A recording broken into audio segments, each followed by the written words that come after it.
Welcome to Hard Talk from Chisinau, capital of Moldova, Europe's poorest country, and right now the stage for another political and strategic tug of war between the European Union and Russia. My guest today is Moldova's Prime Minister, Iurie Leanca. His ambition is to see this country become a full member of the European Union.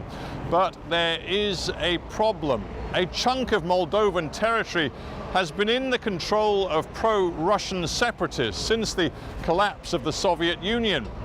Now maybe that sounds a little bit familiar. So how does Moldova avoid the fate of neighboring Ukraine?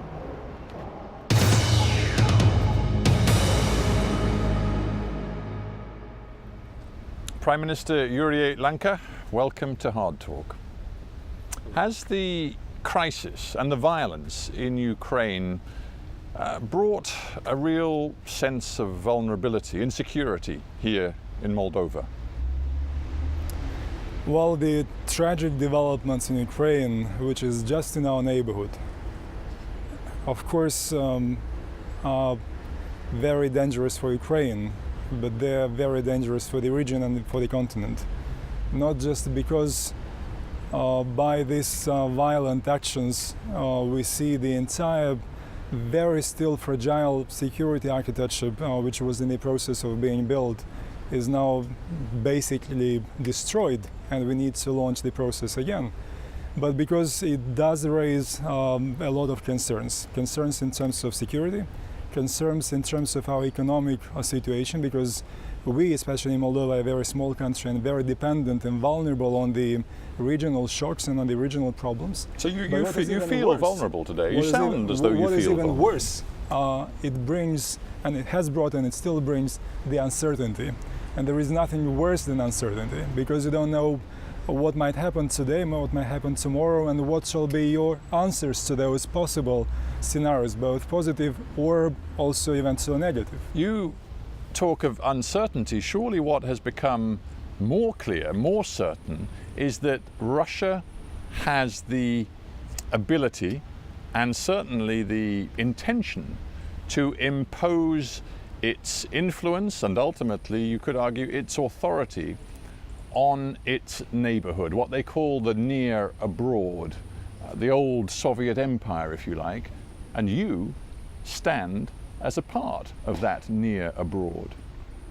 Well, we are not direct neighbors with Russia, but Russia to us is an important country for many, many reasons. You're a former part of the Soviet Union. Yes, we used to be part of the empire. And we know that Putin says the greatest tragedy of the 20th century was the collapse of the Soviet Union, and he wants to reassert Russian and Moscow's authority over what used to be the Soviet empire. What we have to understand that there are new realities, and the realities of the new world is that Moldova, Ukraine, Belarus, Kazakhstan, Russia are subjects of the international law and equal subjects, and that if we want to have a predictable and civilized relationship in this part of the world, and based on it to build a stable, predictable and also a prosperous region, we need to respect each other's opinions. We need to recognize, and by the way, we always acknowledge, and we do acknowledge, Russia's legitimate interests. The only problem is how you pursue those interests. Does Russia have legitimate interests in Moldova? Well, Russia has legitimate interests, EU has legitimate interests, US have Chinese as well, big countries. The only problem is how you pursue those interests. You can project your soft power, your attractiveness, and that's what basically EU does, that's what EU does, and that's what Russia should do in order to get this influence and to have a role in the developments. I dare say you have thought about this very carefully, because you, more than any other Moldovan politician, have driven through this closer relationship with the European Union. In a sense, the association agreement that you've just signed and your parliament has just ratified is your baby. And you know better than anyone that Moscow regards it as highly provocative. Well, this stance of Moscow on the association agreement, and especially on the part which is related to the trade arrangements, is a bit new, because we came to power in 2009 in September. And from the very first day since we came to power, we pursued exactly the same rhetoric, the same objectives, whether we were in Moscow or in Chisinau or in Brussels. So it was not a secret to anyone, and that's why this reaction is a bit strange to us. That's number one. Number two, we respect the opinion of our immediate neighbors, and we have two neighbors of our other partners, and Russia, as I mentioned, is among the important partners. But what is most important for me as a politician, for Moldovan society, is to choose our path. And from my understanding, my analysis, and our judgment here is that there is no alternative to us if we want to build a normal European and to some extent hopefully boring society. And for this we need to bring in here values which prove to be extremely efficient in the new members of the European Union, Baltic countries, Romania, Hungary or Poland. We need to apply the same standards, we need to apply the same rules. And then I'm sure Moldova will become a functioning state. There are no alternatives. Well, that is your hope, and I sense the passion with which you deliver those words. But you must have heard the Deputy Russian Prime Minister Dmitry Rogozin say just the other day, this association with the European Union means Moldova is fundamentally changing its neutral status. And as far as Russia is concerned, that is not acceptable. Well, Dmitry Rogozin used to say many things, and one problem which I have is that usually he communicates with us via Twitter and Facebook account, and I would prefer, and I always prefer, to have a direct communication, a dialogue, and exchange of views and arguments. As you know it very well, there are members of the European Union which are neutral countries or countries outside the military blocs: Austria, Sweden, Finland. So by becoming a member of the European Union, and we still have a long way until we become full-fledged members of the European Union, it doesn't mean that we need to change our status as a neutral country. Again, it has nothing to do with it. It is just simply a wrong and distorted approach on what neutrality means and what membership, future membership. Why do you think the Russians are playing this game then, if you think it is a game? Well, it's difficult to understand. In our dialogue with officials in Moscow, foreign ministry in first place, because they are to represent the country's official position, they know it very well that accession to the EU has nothing to do with the changing of neutrality. As to the neutrality, I do believe for my country it is still an asset. We just need to prove, and here Russian colleagues should and could help us to prove that it's not a liability, but it's a real asset which could bring more stability and more predictability, more security to our country. That's on what I would like Mr. Rogozin to focus, because if he's a big fan of our neutrality, he should help us to get rid of the former 14th Russian army from the Transnistrian region. Well, I'm glad you introduced the subject of Transnistria, because it fascinates me that we talk about Russia, and we should, for our audience, explain that you were trained in Moscow during the time of the Soviet Union as a diplomat. You even served for a short time as a Soviet diplomat before the collapse of the Soviet Union. You know Moscow's mindset very well, and you know how much Moscow still sees the situation in Transnistria, where there is a small population which has broken away from your state, even though it's on your territory, and which looks to Moscow for its future. You know that that gives Moscow enormous leverage inside your country. Well, it is true. I was trained as a future Soviet diplomat back in the 80s, and I'm very proud and very grateful to those who taught me in Moscow. And may I interrupt and say, you know, therefore, that the fact there are nearly 2,000 Russian troops permanently stationed on your soil inside Transnistria is something which gives Russia a huge stake in the future of Transnistria and Moldova. Well, it's not just through this military presence that Russia has an important leverage over the developments, and that's why Russia was, is, and will be a very important partner in our joint efforts together with the Ukrainians, together with the EU and US and the OSCE, to find a solution, a political solution. No one, again, neglects or ignores or underestimates Russia's influence, but also role in the region. My only request was always to my Russian colleagues and friends that, again, by acknowledging their interest, let's change a bit the way they pursue it. I know that after 23 years since the former Soviet Union was broken, it's still a painful process until we learn that there are new realities. And I understand that sometimes it's not a rational approach, but mostly emotions, which unfortunately are the basis for certain decisions. You must realize that if your relations with Moscow continue to deteriorate, there is a very real possibility that Russian military intervention could happen in Transnistria just as it did in Crimea, and you would be powerless to stop it. You know that. In the Transnistrian region, which is beyond our control, you are right, nothing happened to the extent that the situation would become outside of anyone's control. I appreciated that they didn't take unilateral decisions. I appreciate and I know that our colleagues from Moscow did exercise a kind of stabilizing effect on those in Transnistria. And that's what I can hope also for the future. But it's very fragile. It is very fragile. Well, it is fragile, but again, there is a mechanism. There is this 5+2 talks. And again, I hope that no one is interested in a new source of tension. Well, I'll tell you what. We have enough it already in Ukraine. Mr. Rogozin, whom we've already mentioned, the Deputy Prime Minister in Russia, who's responsible for Transnistria in Russia, he made a point of going to their Transnistrian Victory Day celebrations just a couple of months back in May. And while he was there, he said to the Transnistrians, "We will do everything necessary to act as the guarantors of your security." It was quite clearly a threat to you. Well, I'm not saying that we ignore or neglect what Mr. Rogozin says, and unfortunately sometimes his statements are even offensive, not to say that they are not very constructive.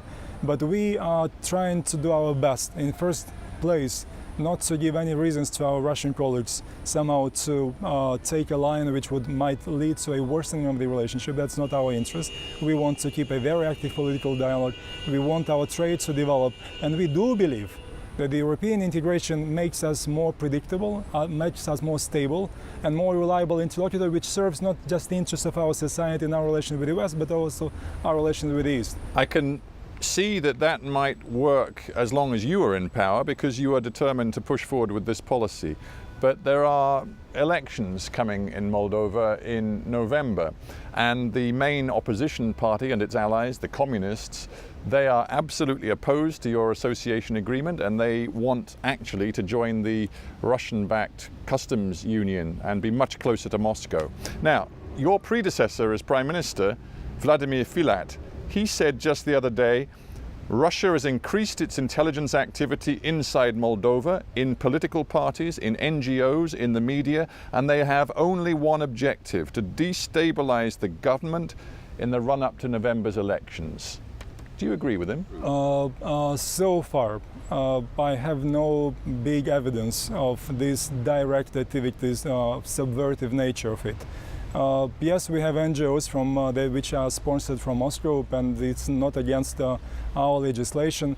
But our key problem, again, we can always say that Moscow is meddling, Moscow is irresponsible, Moscow's hand, so to say, is in charge, and just to look for forgiveness for our kind of impotence. But that's not exactly what I think we should do. There are things which depend on us, and there are things which do not depend on us. So what happens in the region, unfortunately, is beyond our control. But there are things and issues and weaknesses in our society which are our direct responsibility. For example, we need to have much more sustainable institutions. Isn't it our task? Can Moscow somehow impede us? No. It is our responsibility, and we need to make our institutions much stronger. Corruption.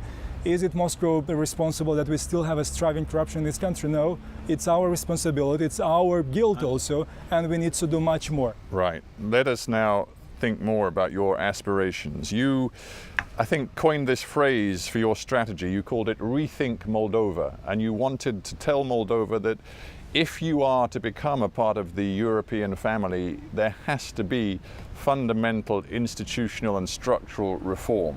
Right. The problem seems to me to be this, that you are not in any position to fix the endemic, the systematic corruption inside your country. Not true. Yes, we were quite slow in tackling this key issue, corruption. Key because it's not just endangering the activities of the state institutions. but it creates this constant irritation for our normal day-to-day life of our citizens. And in this way, they don't trust, they don't have confidence in the future of this country, and they just migrate. And in this way, we don't have confidence and support from our European and American friends, those who believe in the independent justice, but the justice which should act according to the law. In the last 1 month, to give you just one example, we put behind the bars, first time in our history, 2 judges, which is extremely difficult because we see the huge resistance from their corporation, but which shows the seriousness of our approach, which also shows that our colleagues in the justice now finally understand we cannot live anymore like this. Society has reached this critical point and we need to change it.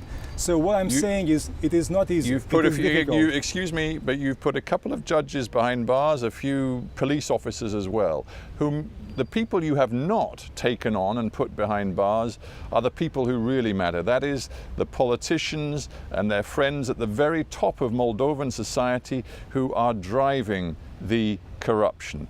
And I say you're not in no position to fix this problem, and I say it because you came to power because your predecessor was locked in a bitter set of allegations and counter-allegations with Moldova's richest businessman, Vladimir Plahotniuc. Now, Mr. Filat, the former Prime Minister, Mr. Plahotniuc still hold key positions. Mr. Filat is still the leader of your political party. Mr. Plahotniuc is still the leader of the Democrats, a key coalition member of your government. His party still in effect appoints key positions like the Prosecutor General, the prosecutor in the anti-corruption department. These people who are under a cloud of suspicion are still at the very top of your government. Again, if you look at what has happened in the last few months, it's the expression of understanding that everyone on the top of this political elite, but those also on the grassroots understand that we cannot bear anymore. Why is Mr. Plahotniuc still a key member of your governing coalition? Why was his party given the authority to appoint the Prosecutor General? Well, he is a high-ranking member of the Democratic Party, which is an important partner in the coalition. All of the allegations. No one has proved, and we know that there is such a principle in a democratic society as you need to prove that someone is guilty. Until it's not proven, he is not guilty. So that's why you're the man who has vowed to completely change the mentality of your country. Now you sound like a man who is part of the old regime. No, that's what I'm saying. That's why it's so important for us to build an independent justice system, independent courts, who would not look at who is in whether he's a high-level politician, a prime minister, or a minister, or I don't know, a fellow judge. And that's why the European integration is so important for us, because the European Commission is offering us money, expertise, but also puts pressure on us. And only in conjunction with our political will plus this transfer of expertise, we can work. I am not a lawyer myself, but I understand if you don't start with the justice system, you will never be able really to fight corruption and to put high-ranking officials also behind the bars. If the judge could be bought, and then how do you want to take in to the justice those who are punishable? That's why, again, the reform of the justice is key for us. That's why we received from the European Commission, if I'm not mistaken, 60 million euros grant to help us. That's why I hope very much we've started discussions to bring even judges from countries like Sweden or Finland, to put them next to our judges and to make sure that our judges' activities are monitored. You've got a lot of work to do. Before we end, I just want you to address with me, if you would, the perception that Europe and the European Union has of Moldova today. You want ultimately to be a full member of the EU. Yes. You say it can be achieved within 5 years. I just wonder whether you are aware of the degree to which Europe, the EU, looks at Moldova and still sees a place where not just corruption is still endemic, but also organized crime is a massive problem. Not because and I the people think trafficking, the people trafficking, if you look back in 2009 and what happens today, the trend is very, very positive.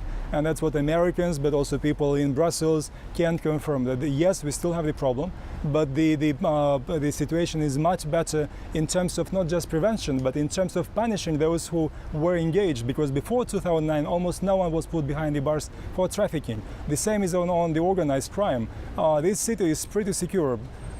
Yes, we still have problems, but we are reforming the police in a critical and crucial way. So we see already the results in terms of the relationship between the police and the citizen. But I just wonder whether you feel that you've missed a window of opportunity in Europe, because if you see the last European election results, you see that an extraordinary performance by nationalistic, some would say sometimes xenophobic political parties in Western Europe who are anti-immigrant, they are worried about open borders, and frankly they're very worried about extending the EU to countries like Moldova. And it may be that the political temperature in much of the European Union has moved against Moldova. Moldovans have proved to be among the best people in terms of integrating themselves into the society. In Italy we have almost 200,000 Moldovans. In Portugal we have about 50,000. When I told Prime Minister of Portugal we need to bring them home, no, let's keep them there because they are very good and decent and hard-working people. But that's not really a problem, because we didn't really need them back home. Yes, we came with a delay, but I still believe that the window of opportunity is there. And what makes me happy is that despite these new feelings in Europe, everyone understands that even bringing the small Moldova would be an objective much bigger than the territory and the population of Moldova, because it would mean that we are able to spread the area of stability and security further to southeastern Europe, and not just to allow this instability to be driven into the EU. If I may say so, Mr. Prime Minister, you strike me as an eternal optimist. Is not the likely outcome for Moldova that you will be stuck in a sort of twilight zone? You will be the subject of a perpetual tug of war between Moscow and the European Union, and then the net result will be that you will not be able to achieve the aspirations that you've set out with me. 1 year ago, several EU capitals never believed that Moldova will be able to get this visa-free regime.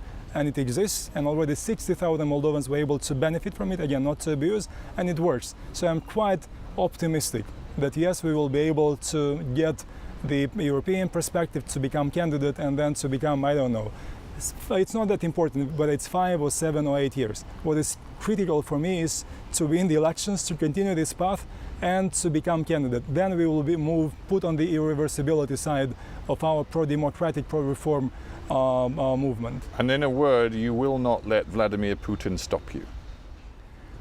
We need just to convince our citizens that our path is the only one without alternative for Moldova, and I'm sure that we can do it. I believe in the wisdom, collective wisdom, but also individual wisdom of my fellow citizens, and together with the support from European friends and partners, we will get there, I'm sure. Prime Minister Iurie Leanca, thank you very much for being on Hard Talk. Thank you very much for your interest, and I hope you come again to visit us. Well, if you think you're going to be